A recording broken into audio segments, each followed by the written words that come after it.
തുടക്കക്കാരായ അല്ലെങ്കിൽ കുട്ടികൾക്ക് പോലും ഈസി ആയിട്ട് ഉണ്ടാക്കാൻ പറ്റിയ നല്ലൊരു അച്ചാറിൻ്റെ റെസിപ്പിയാണ് കേട്ടോ ഇത്. എന്തായാലും ഇതുണ്ട് ഈ ഒരു വിധത്തിൽ ഉണ്ടാക്കി കഴിഞ്ഞാൽ നിങ്ങൾക്ക് എന്തായാലും അത് ഫ്ലോപ്പ് ആവില്ല. നല്ല ടേസ്റ്റി ആയിട്ടുള്ള അച്ചാറിനെ ഉണ്ടാക്കാൻ പറ്റും കേട്ടോ. അപ്പോൾ ഉണ്ടാക്കി വെച്ചാൽ നമുക്കൊരു 3-4 ദിവസത്തിന് ശേഷം കഴിച്ചു തുടങ്ങാവുന്നതാണ്. ഒരുപാട് നാൾ വെള്ളമൊന്നും ചേർക്കാത്തതായതുകൊണ്ട് തന്നെ ഒരുപാട് നാൾ ഇത് അങ്ങനെ തന്നെ ഇരിക്കുകയും ചെയ്യും കേട്ടോ.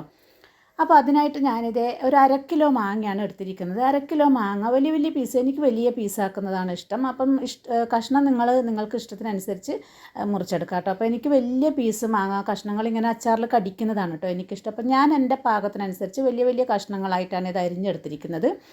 അപ്പോൾ പൊടിയായിട്ട് അരിഞ്ഞെടുക്കുന്നവർക്ക് അങ്ങനെയും ചെയ്യാം. അപ്പോൾ ഞാനിതൊക്കെ അരിഞ്ഞെടുത്തിട്ടുണ്ട്. ഇനി ഇത് പാത്രത്തിലേക്ക് മാറ്റിയിട്ട് ഞാൻ ഉപ്പ് മാങ്ങക്ക് ആവശ്യത്തിനുള്ള ഉപ്പ് ഞാൻ ചേർത്ത് കൊടുക്കുന്നുണ്ട്. ഞാനിപ്പം മാങ്ങക്ക് ആവശ്യത്തിനും കൂടുതൽ ഞാൻ ചേർത്ത് കൊടുത്തിട്ടുണ്ട്. അതായത് ഏകദേശം അച്ചാറിന് പാകത്തിനുള്ള ഉപ്പ് ഞാൻ ചേർത്ത് കൊടുത്തിട്ടുണ്ട്.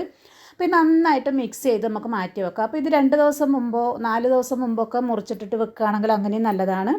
ഇനി അതെല്ലാം അപ്പം തന്നെ ഉണ്ടാക്കി വെക്കുകയാണെങ്കിൽ നല്ലതാണ്. ഞാനിപ്പോൾ രാത്രി പണിയൊക്കെ കഴിഞ്ഞപ്പോഴാണ് അത് മുറിച്ചിട്ടത്. ഇന്നിപ്പോൾ ഉച്ചക്കാണ്, പിറ്റേ ദിവസം ഉച്ചക്കാണ് ഉണ്ടാക്കാൻ തുടങ്ങുന്നത് കേട്ടോ. അപ്പോൾ ആദ്യം തന്നെ ഞാൻ അതിന് വേണ്ടിയിട്ട് 1 ടേബിൾ സ്പൂൺ കടുകും 1 ടീസ്പൂൺ ഉലുവയും കൂടെയാണ് ഞാൻ ഇതൊന്ന് ഡ്രൈ റോസ്റ്റ് ചെയ്ത് ചൂടാക്കി വെക്കുന്നുണ്ട്. എന്നിട്ട് തണിയുമ്പോൾ അതൊന്ന് പൊടിച്ചെടുക്കും കേട്ടോ, തരിതരിപ്പായി പൊടിച്ചെടുക്കും. അപ്പോൾ 1/2 കിലോ മാങ്ങക്കുള്ള അളവാണ്. 1 ടേബിൾ സ്പൂൺ കടുകും 1 ടീസ്പൂൺ ഉലുവയും കൂടെ അതവിടെ ഞാൻ റോസ്റ്റ് ചെയ്ത് മാറ്റി വെച്ചിട്ടുണ്ട്. ഇനി തണുക്കുമ്പോൾ നമുക്കത് പൊടിച്ചെടുക്കാം. ഇനിയിപ്പോൾ ഞാൻ പാത്രത്തിനകത്തോട്ട് നല്ലെണ്ണ ഒഴിച്ചു കൊടുത്തിട്ടുണ്ട്. അതിനകത്തോട്ടേക്ക് ഇഞ്ചിയാണ് കേട്ടോ ചേർത്ത് കൊടുത്തിരിക്കുന്നത്. അതുപോലെ തന്നെ വെളുത്തുള്ളി, അതൊക്കെ നമ്മുടെ ഇഷ്ടത്തിനനുസരിച്ച് ചേർത്ത് കൊടുക്കാം. ഞാൻ വെളുത്തുള്ളി എനിക്ക് ഒരുപാട് ഇഷ്ടമുള്ളതുകൊണ്ട് ഒരു 3-4 ടേബിൾ സ്പൂൺ ഇട്ട് കൊടുത്തിട്ടുണ്ട്. ഇഞ്ചി ഒരു 2 ടേബിൾ സ്പൂണാണ് കേട്ടോ ഇട്ട് കൊടുത്തത്. അതുപോലെ 2 പച്ചമുളക്, 2 തണ്ട് കറിവേപ്പിലയും കൂടി ഇട്ട് കൊടുത്തിട്ടുണ്ട്. അപ്പോൾ എൻ്റെ ഈ നല്ലെണ്ണ ഇവിടുത്തെ ഒരു മാർവാടി കടയിൽ നിന്ന് വാങ്ങിച്ചതാണ്. അപ്പോൾ ചിലപ്പോൾ എന്തെങ്കിലും അതിൽ മിക്സോ എന്തെങ്കിലുമൊക്കെ ചെയ്തിട്ടുണ്ടാവും അവർ, വല്ല കടുകെണ്ണയോ എന്തെങ്കിലും. അപ്പോൾ അതുകൊണ്ടാണെന്ന് പറഞ്ഞാൽ നന്നായിട്ട് ഇങ്ങനെ പതഞ്ഞ് വരുന്നുണ്ട്. അപ്പോൾ അങ്ങനെ ആകുമ്പോൾ നിങ്ങൾക്കത് കാണാൻ കുറച്ച് ബുദ്ധിമുട്ടുണ്ട്. അപ്പോൾ ഞാൻ അതുകൊണ്ട് തന്നെ തീ ഓഫ് ചെയ്തു കേട്ടോ. ഓഫ് ചെയ്തിട്ടാണ് ഇത് ബ്രൗൺ നിറമായിട്ടുണ്ട്. അപ്പോൾ ഇത് കാണിക്കാൻ വേണ്ടിയിട്ടാണ് ഞാനത് ഓഫ് ചെയ്തത്.